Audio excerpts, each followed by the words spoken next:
mendapat hidayah daripada Allah.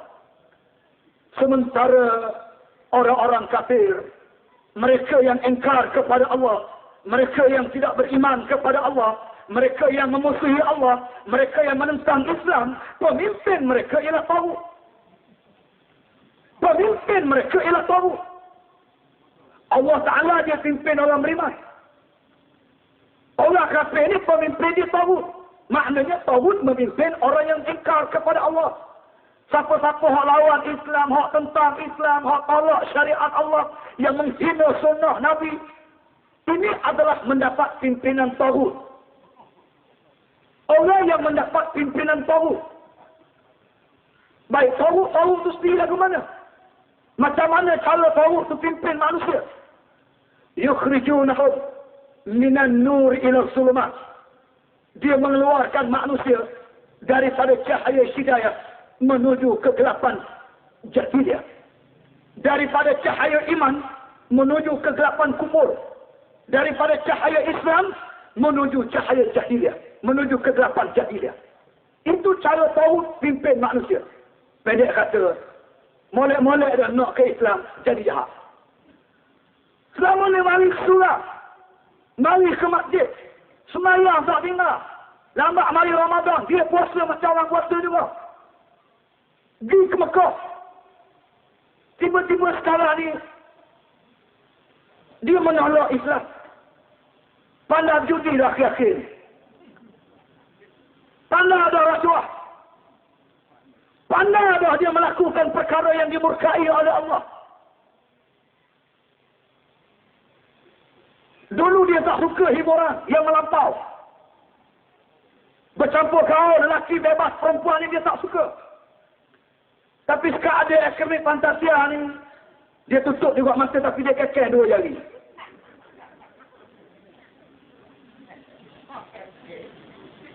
Saudara yang dihormati sekalian,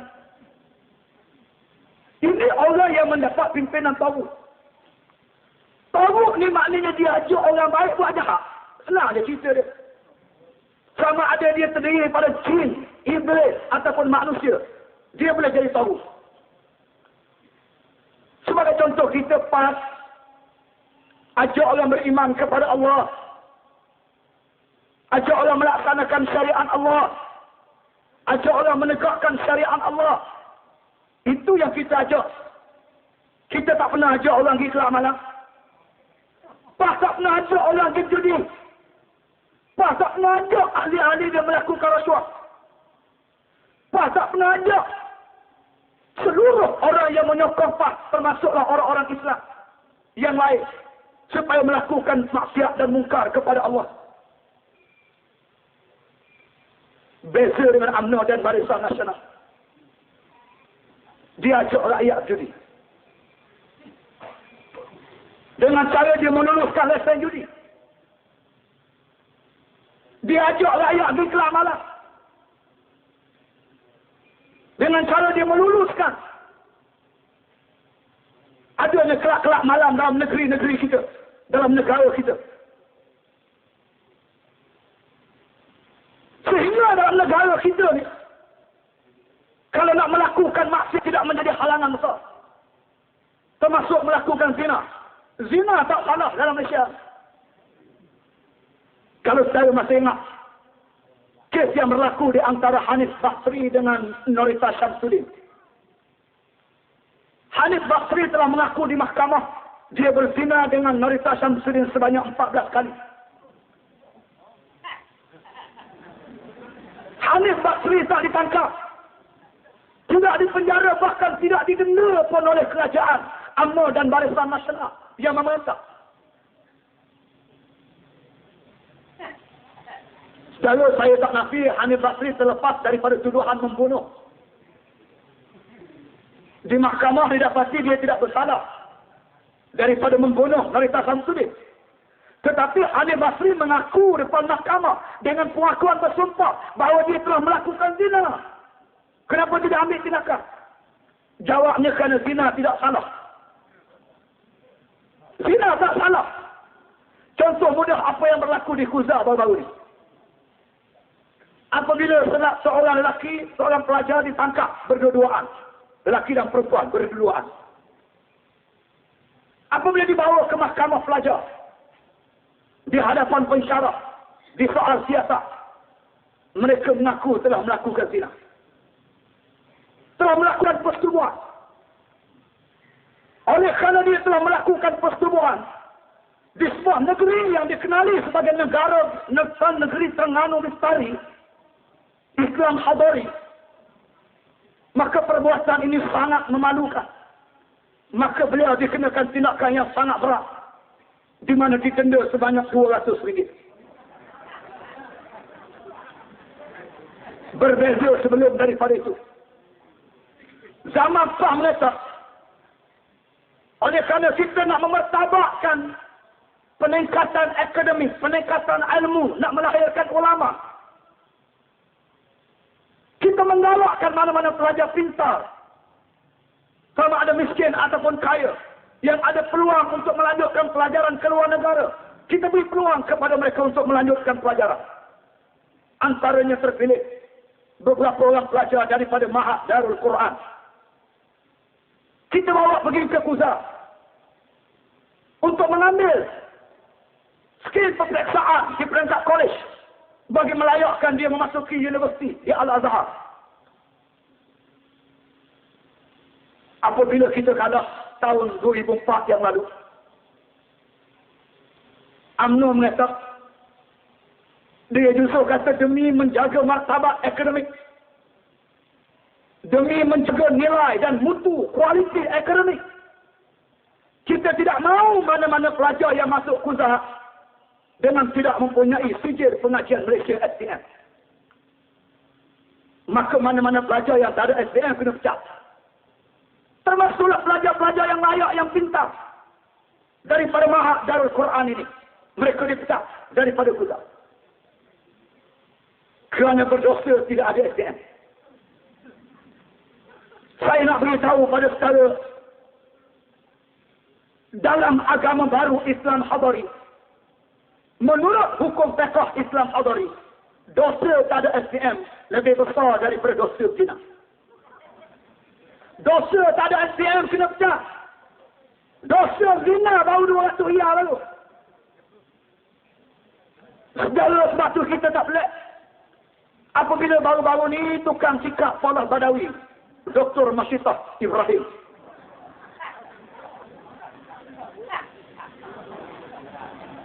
telah mengeluarkan kenyataan dalam harian Metro 19 Jun. Seorang yang bertanya, yang menggelarkan dirinya sebagai razim,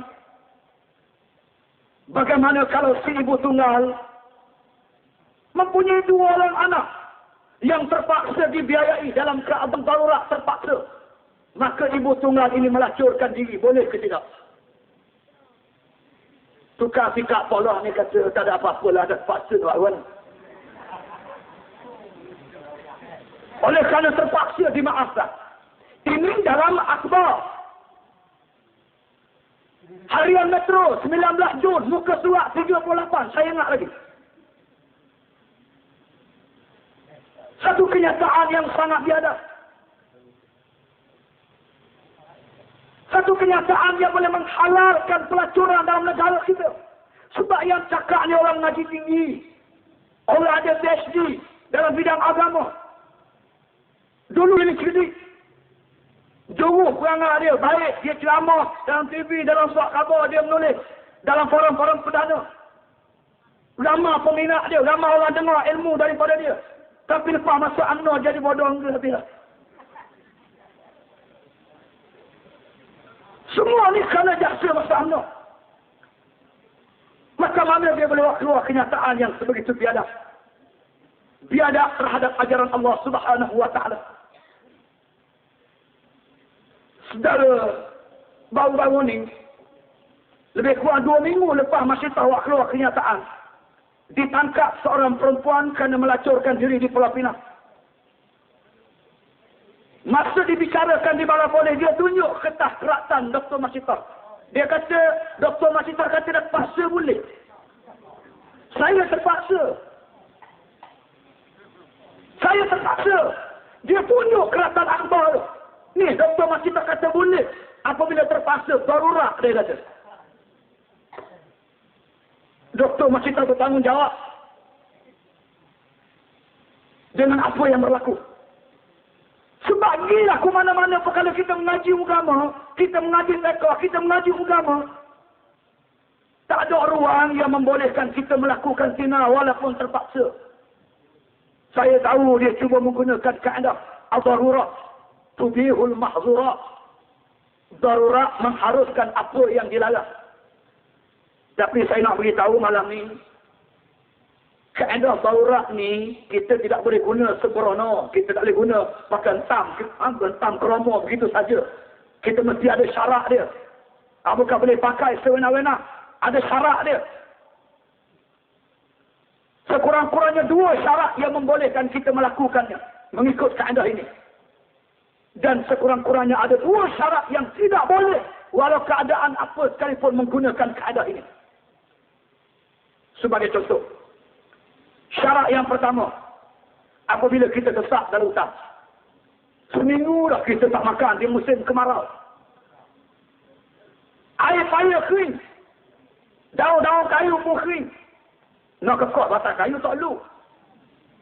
Dalam keadaan kita lapar, nak mati dah, nak jaga nyawa, maka dia panggil darurat. Tiba-tiba lalu anak babi sekor depan kita. Babi ni hukum dia haram kita makan. Oleh kerana darurat nak jaga nyawa, maka kita boleh guna kaedah ad-darurat tubihul mahzurat. Darurat mengharuskan apa yang dilarang.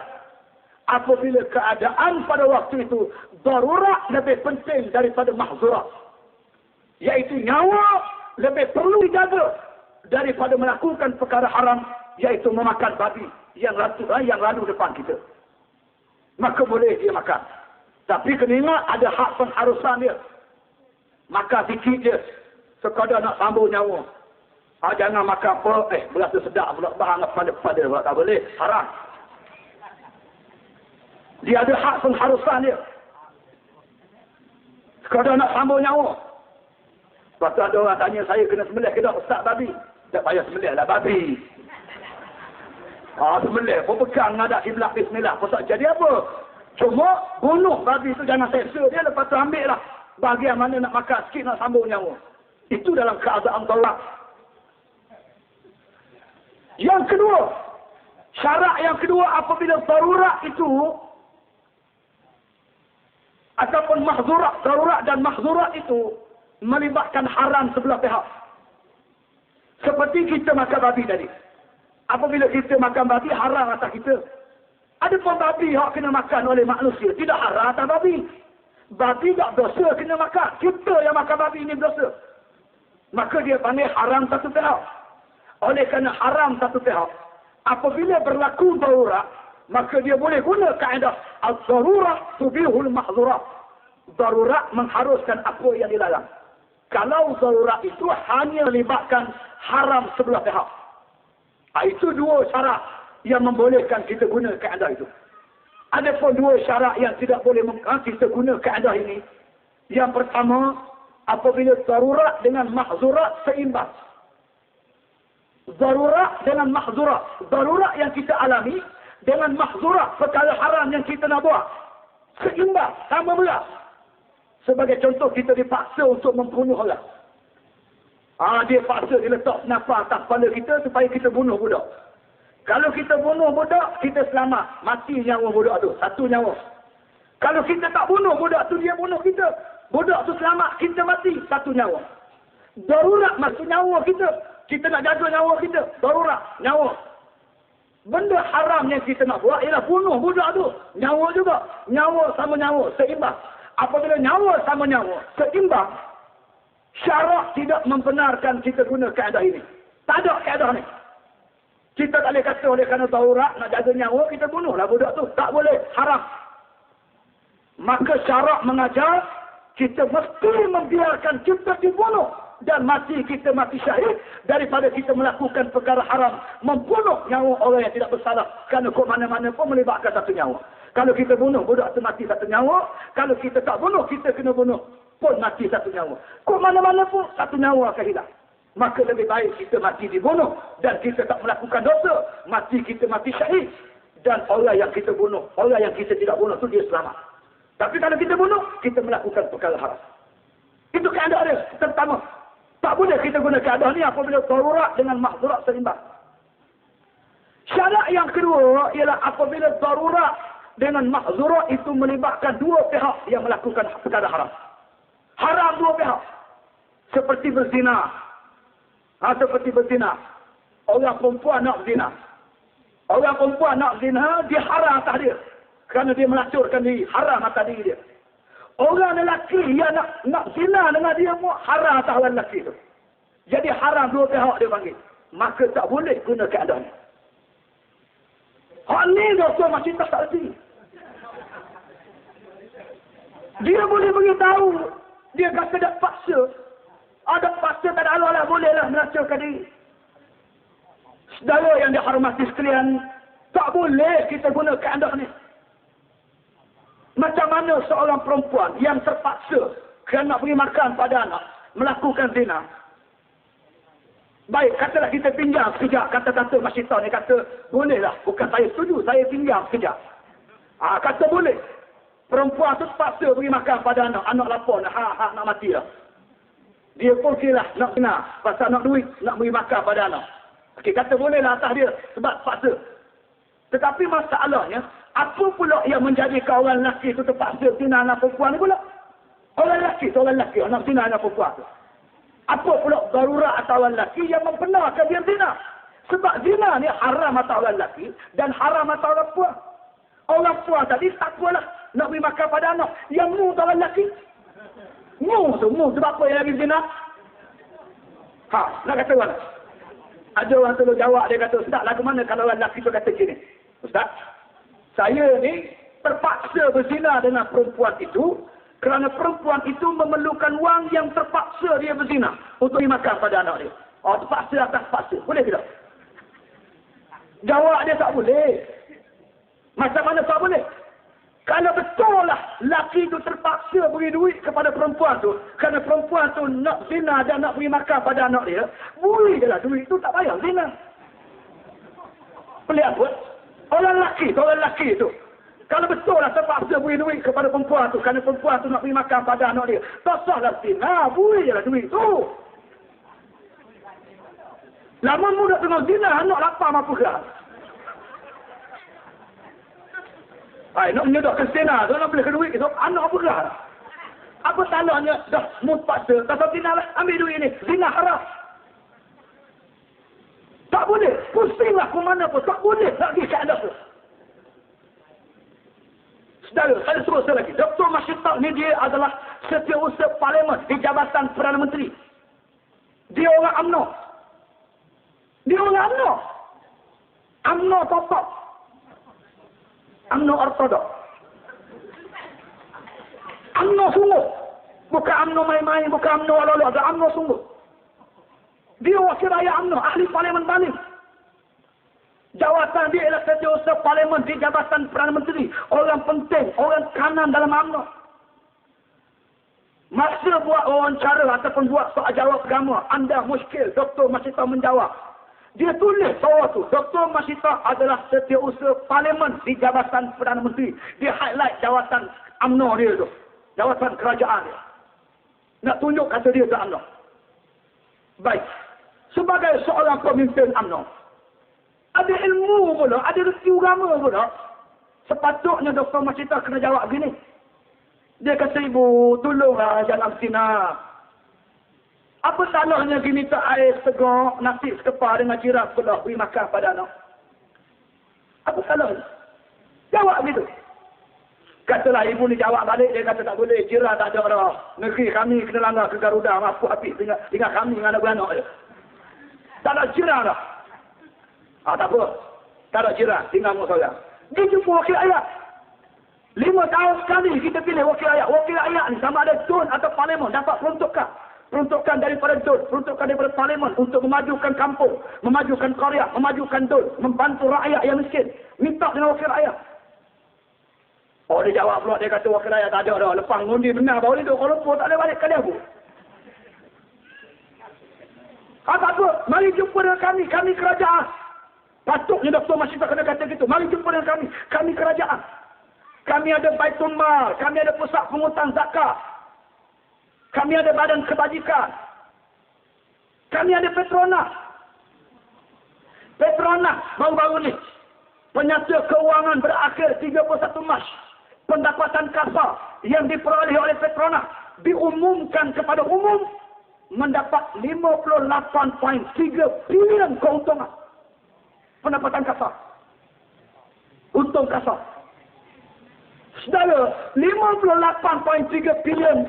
Biasanya kita dengar cerita Petronas ni seringkali menjadi sasaran untuk bail out anak-anak syarikat yang hampir bankrupt. Apa salahnya sekali ni Dr. Masyitah kata tak apa, kita ada Petronas. Kita akan minta Petronas untuk tolong bail out keperluan 2 orang anak makcik yang berzina. Takkanlah Petronas 58 bilion nak pergi makan budak kecil 2 orang, tak lepas.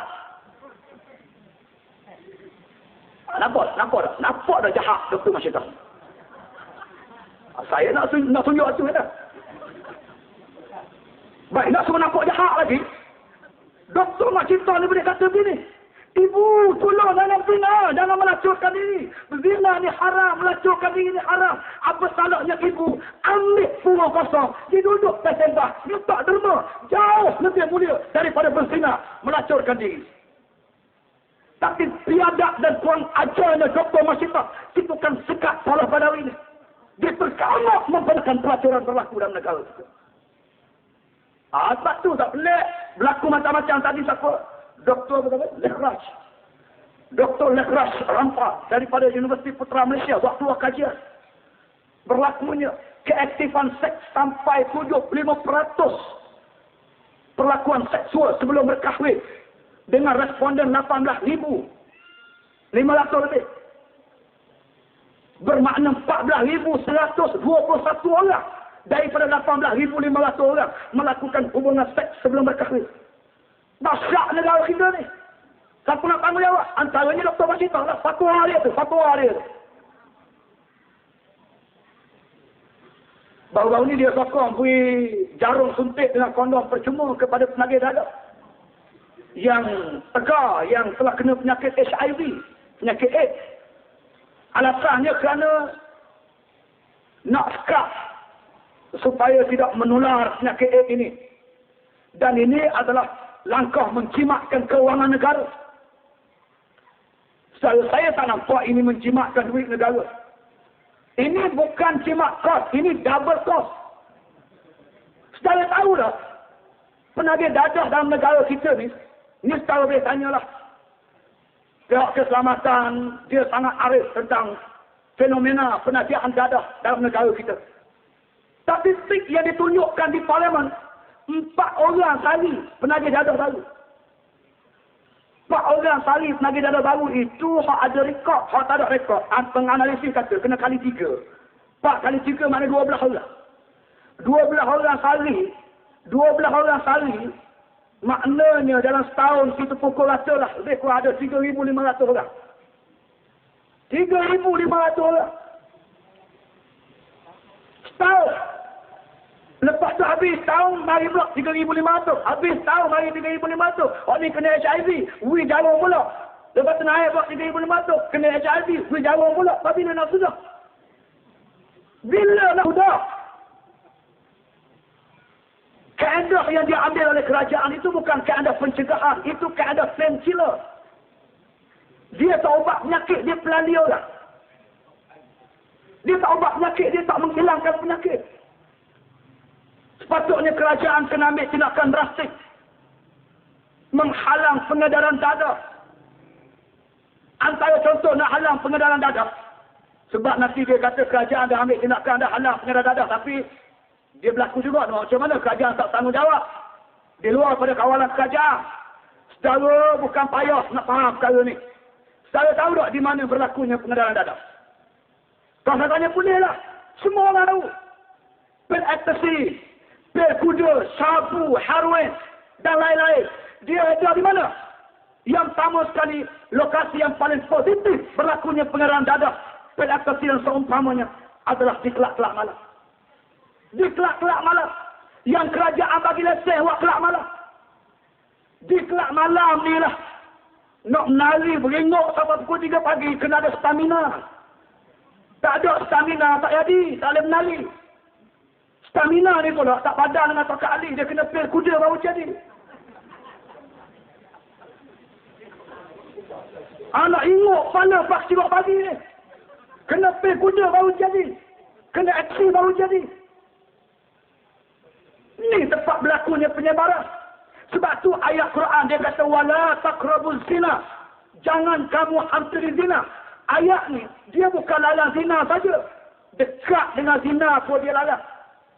Zina tu confirm lah dia larang. Menghampiri zina pun dia larang. Apa dia program-program menghampirkan zina? Kelak malam. Kelak malam, tengah-tengah gelap, lelaki dan perempuan bercampur, menari berpeluk-pelukan, itu adalah program yang paling berpotensi untuk membawa mereka terjerumus ke lembah zina. Kalau kita guna keadaan ayat Quran, wala taqrabuz zina, kita jangan buka kelak malam. Apabila kita buka kelak malam, orang tak berlaku zina, dajah pun tidak berkembang. Apa tu? Orang tak ejar dah ada rasa sikit. Kerana orang bagi rasa sikit. Tu imam ke makmum ke tu bila ke. Tak ada. Dia ada dalam kelab malam. Dia ada di konsert-konsert. Haramkan konsert. Haramkan kelab malam. Dia kata fun ni ekstrim pula. Tak ambil kehiburan. Kita bukan tak ambil hiburan. Boleh nak hiburan.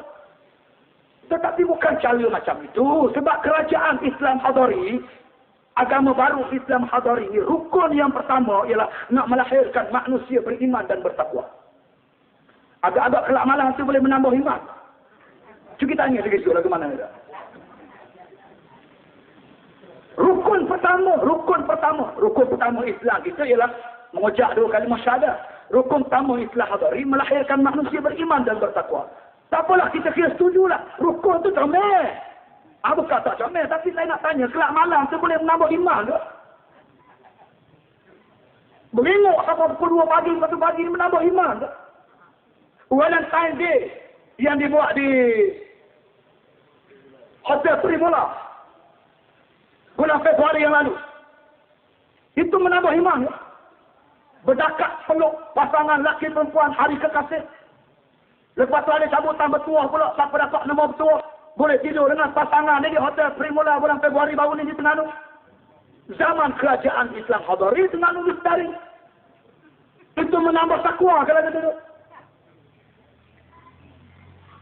Kalau rukun yang pertama pun out dah, lagu mana nak buat? Saudara yang dihormati sekalian, sebab itulah saya kata, apa yang sedang dilakukan oleh kerajaan UMNO dan Barisan Nasional sangat bertentangan dengan agama. Inilah dia tauhid yang akhirnya akan menghancurkan peradaban dan tamadun yang sedang dicipta oleh mereka sekarang.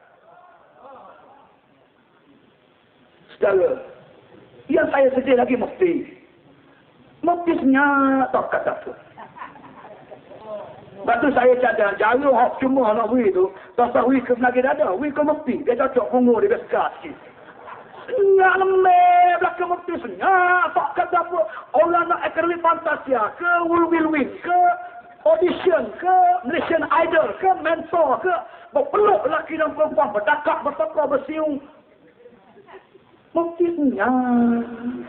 Dia warak dong wabakak berbuat dia. Bunuh jangan ambil.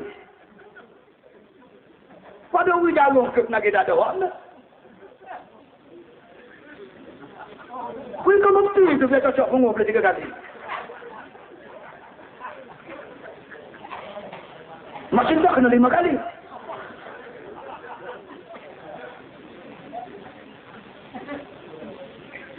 Sebab mereka terlalu biadab dengan agama, terlalu biadab dengan Islam. Ialah kerana UMNO, tak apalah. Tapi jangan sampai langgar Islam. Jangan sampai orang main ke agama. Jangan sampai pelakis syariah. Orang ada ilmu. Cakap. Kulil haq walau kana murra. Kena kata benar walaupun baik. Kalau jadi mufti nak tidur dia. Kita lama boleh jadi mufti. Malam ni boleh nak belayuk lah ke. Tu atas rela tu. Boleh jadi mufti lah ke tu. Nah. Tak lah, naik atas kursi mesti duduk senyap. Semua boleh. Jadi mufti nak keluar kenyataan, nak beri pandangan, beri fatwa, tunjuk aja. Yalah bukan semua mufti, ada juga salah dua mufti yang agak lantang, yang agak wakil. Tapi walau macam mana pun kenyataan mufti tidak ada kredibiliti. Tidak ada kesatuan di kalangan mufti. Ni fenomena hedonisme, fenomena hiburan terlalu dahsyat dalam negara kita hari ini. Saya tak salah kepada orang lama. Orang lama ni dia ikut arus. Sebab dia ikut agama pengetah dia. Pengetah dia nak kata mana? Pengetah dia kaki beribu, maka rakyat dia akan beribu serupa dengan pengetah dia. An-nas ala dini mulukin. Itu kan dia. Rakyat ni dia ikut perangai mimpi dia. Saudara ingat tak? Dalam keadaan seolah lancar Islam hadari. Orang nombor 2, isteri kepada Allah, Hindu. Waktu nak melancarkan batik negara, pakailah baju batik. Itu elah dia. Dia tergamuk dipanggil seorang artis daripada barat, John Collins. John Collins ni tua dah, umur 50 lebih dah, ke 60 dah umur. Adalah seorang artis yang dikenali sebagai simbol seks di barat. Yang pernah bertelanjang bulat tanpa seorang benang dalam majalah Playboy di barat. Dahsyat. Ini laporan dalam akhbar sendiri. Isteri pengasas Islam hadari boleh panggil mari ke Malaysia untuk merasmikan batik. Untuk menjadi ratu batik negara. Imej itu diberi begitu. Duduk tak lama kemudian nak lancar kebaya pula. Kita nak dengar dia nak lancar tak busana muslimah. Sesuai dengan Islam hadari. Dah batik. Baju kebaya. Masa nak lancar baju kebaya baru ni dia panggil siapa?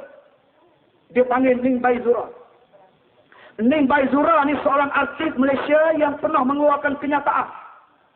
Dia kata saya ni seorang wanita, seorang artis yang tinggi nafsunya, yang tidak boleh dipuaskan oleh seorang lelaki, melainkan oleh 5 lelaki secara serentak. Ini jejetnya kenyataan Ning Baizura. Sehingga wartawan tolak, rakyat tolak, artis pun berasa mual, berasa jejet dengan Ning Baizura. Ning Baizura lari tinggal Malaysia, bawa diri ke Jepun. Pergi ke Jepun pun nak bina imej. Duduk tak lama, Datin Tri Indun panggil balik Ning Baizura untuk dinobatkan sebagai Ratu Kebaya Negara. Lenih mula-mula ada nyanyi semula. Walaupun dia telah mengeluarkan kenyataan, walaupun artis itu melakukan jenayah, tak apa. Sebab Timbalan Menteri Penerangan Zainuddin Maidin telah mengeluarkan kenyataan bahawa kami kerajaan Aman dan Barisan Nasional dengan konsep Islam hadari sekali-kali tidak akan mengambil tindakan kepada artis walaupun terlibat dengan jenayah, kerana kalau kami ambil tindakan kepada artis, nyanyi ke dia, kesian ke dia, bukan setakat kesian ke artis, dia melibatkan penulis lirik, melibatkan pengubah lagu, dan melibatkan pemuzik tanah air. Kalau tak ada orang nak menyanyi, siapa nak main muzik? Tak ada orang nak menyanyi, siapa nak ubah lagu? Tak ada orang nak menyanyi, siapa nak tulis lirik? Jadi tak boleh ambil tindakan pada penyanyi. Buatlah, dia nak buat apa? Nak menyanyi, silakan bagi. Dan trend kerajaan sekarang, dia bimbang takut tak ada penyanyi. Hilang pupus penyanyi dalam Malaysia ni. Dia buat mentor nak lahirkan penyanyi. Dia buat Akademi Fantasia nak lahirkan penyanyi. Dia buat Malaysian Idol nak lahirkan penyanyi. Bintang RTM nak lahirkan penyanyi. Anugerah Juara Lagu nak lahirkan penyanyi. Anugerah Berita Harian nak lahirkan penyanyi. Audition nak lahirkan penyanyi. Bintang Maggie nak lahir penyanyi. Maggie pada bintang. Buat bintang Maggie nak lahirkan penyanyi. Banyak program nak lahirkan penyanyi. Saya nak tanyalah Datuk Seri Paula Badawi sebagai pengasas Islam hadari nak melahirkan rukun yang pertama, manusia beriman dan bertakwa. Ada ke tidak satu program untuk melahirkan cerdik pandai beragama ataupun ilmuwan Islam, para ulama dalam negara kita? Ada ke tak? Tak ada. Buatlah satu program yang boleh melahirkan ulama. Tak boleh. Oleh kerana trend pemerintah begitu. Jadi rakyat beribu. Allah, artis dia tak lagi ke final juga nak menang ni, nak bertokok apa dia. Ya Allah, uduk melik.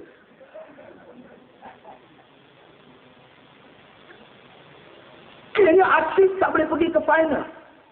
Yang kawan tu, walaupun balik ke final, boleh hadiah juga 3,000 salah. Yang mu, Nabi mimpi wazan bodoh 2 kali. Habis duit SMS sekali. Orang menangis, dia nangis. Orang lain tak ada apa-apa, dia tak ada apa-apa. Dia belakang, dia main je tu. Dia main je sama-sama dia, tak kita ni semua. Saudara yang dihormati, benda inilah dia panggil budaya hedonisme. Yang mereka dah melalaikan. Inilah yang Allah sebut dalam Quran. وَالَّذِينَ كَفَرُوا لَوْ تَغْفُلُونَ عَنْ أَسْلِحَتِكُمْ وَأَمْتِعَتِكُمْ فَيَمِيلُونَ عَلَيْكُمْ مَيْلَةً وَاحِدَةً. Orang kafir, dia memang sangat gemar menanti ketika dan saatnya kamu leka dan lalai daripada tanggungjawab perjuangan kamu. Senjata kamu, maruah kamu, perjuangan kamu, agama kamu. Apabila kamu leka, mereka akan serang kamu dengan serangan yang satu. Dan akhirnya kamu akan kalah tergadah. Ini Allah sebut dalam Quran. Perancangan Yahudi ini 100 tahun dulu dah. Dia buat dalam melalui protokol Yahudi yang 24 itu, salah satu daripadanya ialah mewujudkan budaya hedonisme supaya umat Islam leka dan lalai. Kita kena faham kali ini. Saya nak tegaskan sekali lagi, Islam dia tidak tolak hiburan. Islam ni apa-apa pun dia tak tolak. Dia mari, dia bukan tolak. Dia nak betul.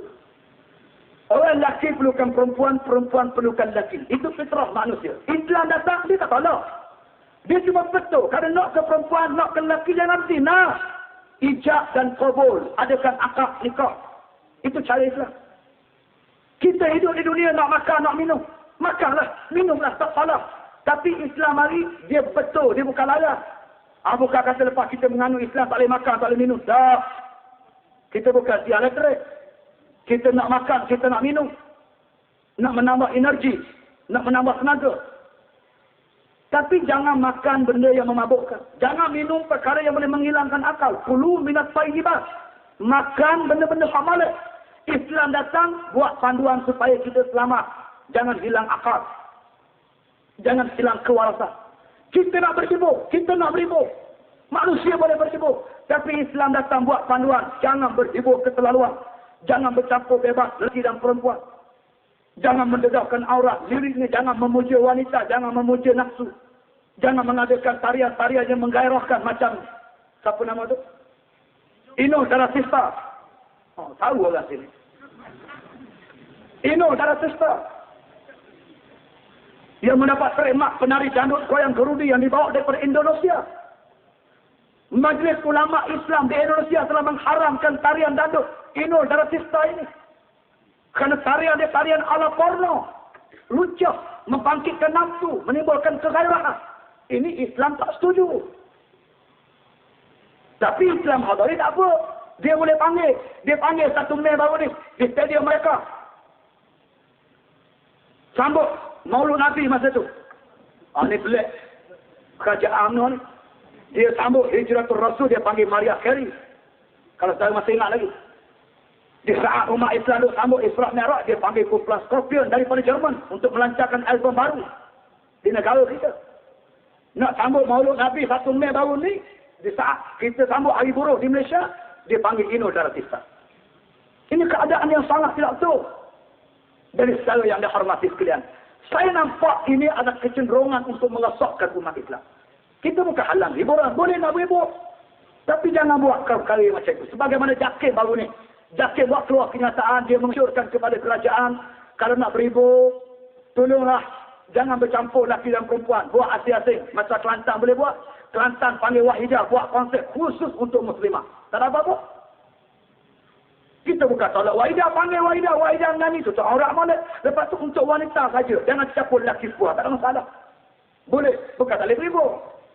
Tapi dia ada syarat dia. Tapi malam kerajaan Islam hadari. Jakir buat panduan. Kabinet Islam hadari tolak Jakir. Bukan kita tolak. Dia sendiri tolak. Jakir tu bukan UMNO bukan apa. Dahsyat-dahsyat jalan memiliki. Jadi mudah-mudahan lah.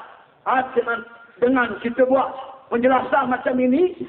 Kita harap rakyat nampak. Rakyat sedar dan tidak lagi boleh ditipu. Dengan suasana yang seperti ini. Yang hanya melekakan mereka. Dan menghancurkan Islam. Kita nak Islam, kita nombor 1 untuk belataskan. Saya setuju dengan pandangan saya. Dan insya-Allah sama-samalah kita berjuang.